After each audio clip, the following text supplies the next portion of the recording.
Properly applied, 1 volume of water will cool 300 volumes of burning fuel. We use water to attack fire directly, assist other methods of fire attack, and to mop up fires. Water has long been recognized as a universal fire suppressant, and many techniques have been developed to carry it and to apply it. However, water is not always plentiful and must be applied properly if you are to achieve the best results.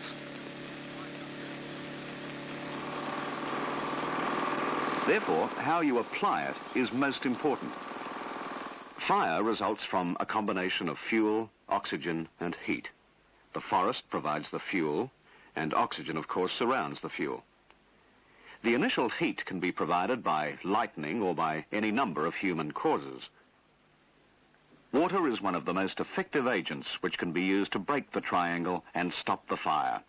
It cools the fuel, reducing the temperature to a point where burning is not possible. As a bonus, the water produces steam, which reduces the oxygen supply to the fuel. But remember, the triangle has a way of getting back together again. So it's essential, after knocking the fire down with water, that you put a fire line around the edge.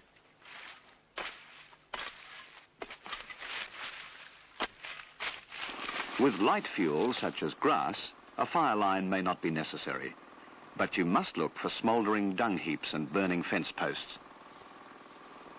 The principle behind all firefighting with water, whether in direct fire attack or assisting other methods of attack or mopping up,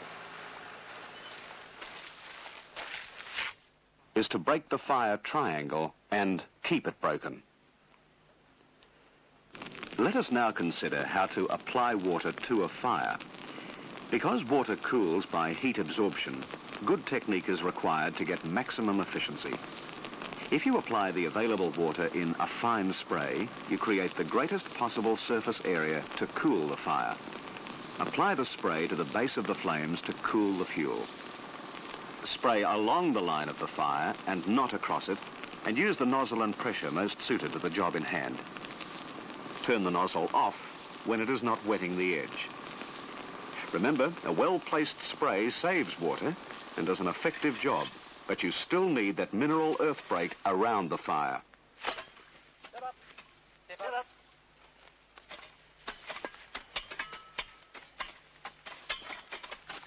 Come back this way. But spray will not do some jobs, and you'll need a stream to cool the fire to allow handline construction, to help extinguish hot spots, and to knock out elevated fires. When the fire is bigger, moving faster or hotter, you'll need more water.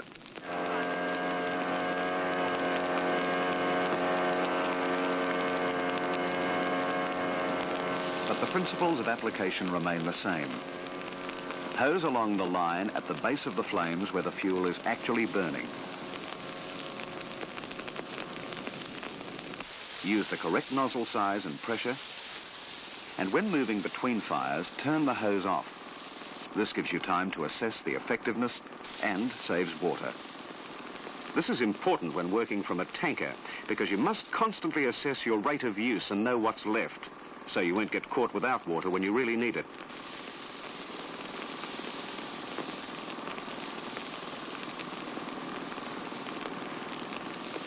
Water tends to remain as droplets due to surface tension. But with wetting agent added, the same quantity spreads over a larger area. Thus, wetting agents can be useful to increase the effectiveness of water. The equipment used to apply and deliver water varies in size and complexity, but the principles of water use are the same, whether we choose a knapsack, pumps either low pressure or high pressure,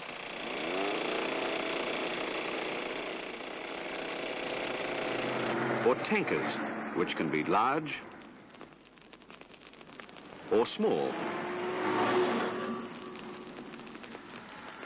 or temporary, or even a ute with a slip-on tank. So let's review the principles. Water cools the fuel and breaks the triangle. Water reduces oxygen supply to the fire. Spray is very efficient, but use a stream to knock down larger flames. Apply them both to the base of the flames and follow up with a mineral earth fire line. Let's now consider the use of water in fire attack. First, direct attack. Hit the head of the fire first if you can.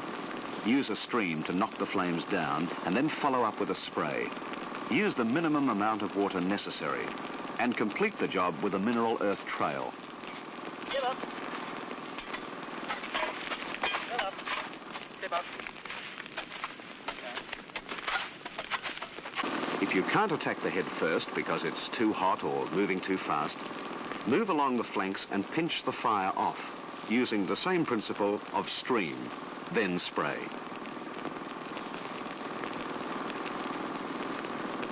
For smaller fires, a knapsack on the head of the fire may be all that is required to stop the spread. So choose the equipment and water needed to do the job.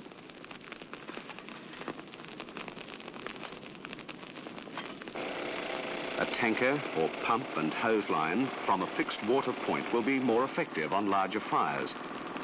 Select the stream to match the flame height. Remember to keep a check on how much water is left in the tank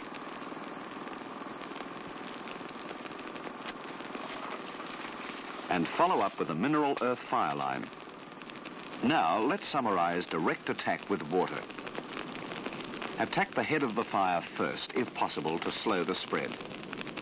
If it's too hot, attack along the flank and pinch the fire off. The eastern flank is usually best. Use minimum water to do the job required, and always follow up with a mineral earth fire line.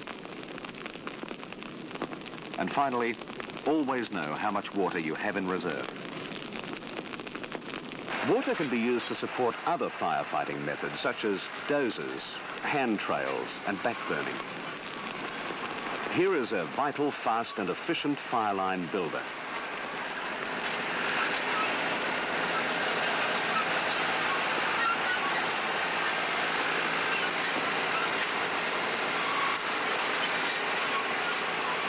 But dozers are expensive and vulnerable. The line they build allows access for men and tankers to assist and support the work of the dozer. Both must be used safely and efficiently. Where the fire is close to the fire line and direct attack on the fire is difficult, backburn from the dozer line and use a tanker to control the backfire.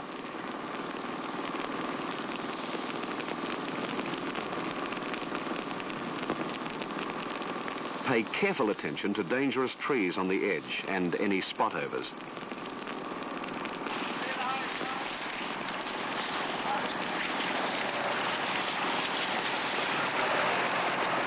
The dozer can be used to attack the fire directly, but be careful it doesn't catch fire.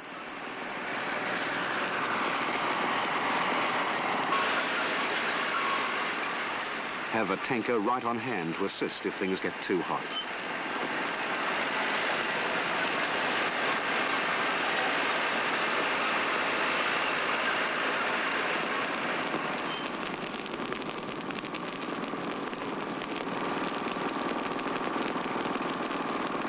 With hand trails, you can't move a tanker along the fire edge, but you can use hose lines to knock down the oncoming fire. A flank attack is usually possible here.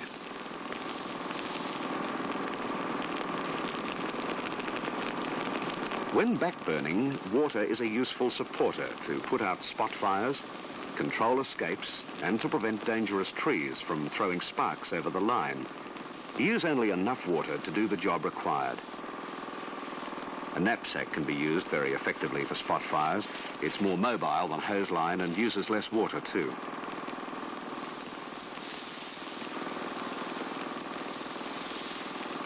While ensuring that heavy fuels and trees don't catch fire, remember, be careful not to put out your backfire. Ground-applied retardants mixed with the water can save a lot of trouble with trees on the edge of a backburn, but time or availability often limits their use. Let's summarize water as a supporter. It can be used to assist dozer attack. It can be used effectively off a hand trail in flank attack. It greatly assists control of back burning, particularly if used with retardants. For mopping up, water can be a great help. But don't forget the basics of mop-up. Locate the heat source, either by feel or by the smoke. Smouldering stumps should be broken up as much as possible and dug out to expose any hot spots below the ground.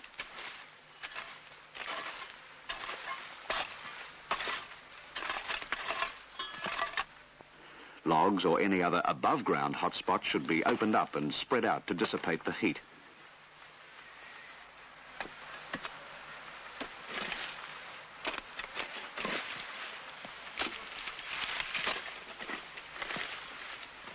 Then use only the minimum amount of water to extinguish it completely.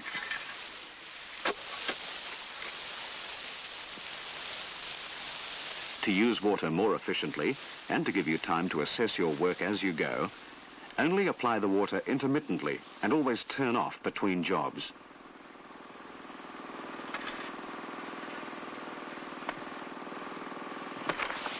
A low-pressure spray should be all that's needed to cool any remaining fire during mopping up.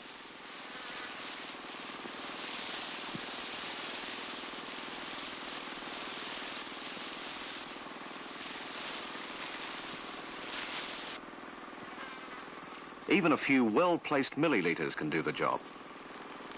Remember, 1 volume of water properly applied can extinguish 300 volumes of burning fuel. To make water more effective, add wetting agent to the tank. A little water can cool even more fuel and therefore will go further along the line.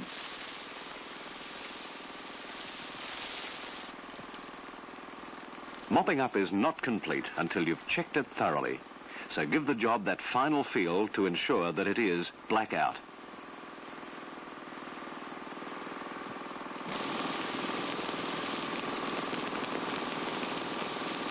Water is a very useful firefighting tool.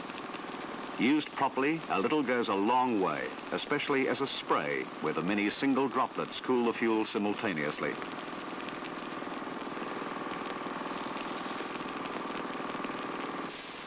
To achieve effective and efficient use of water, remember the basic rules. Apply it at the base of the flames to the burning fuel. Use the minimum water necessary to break the fire triangle.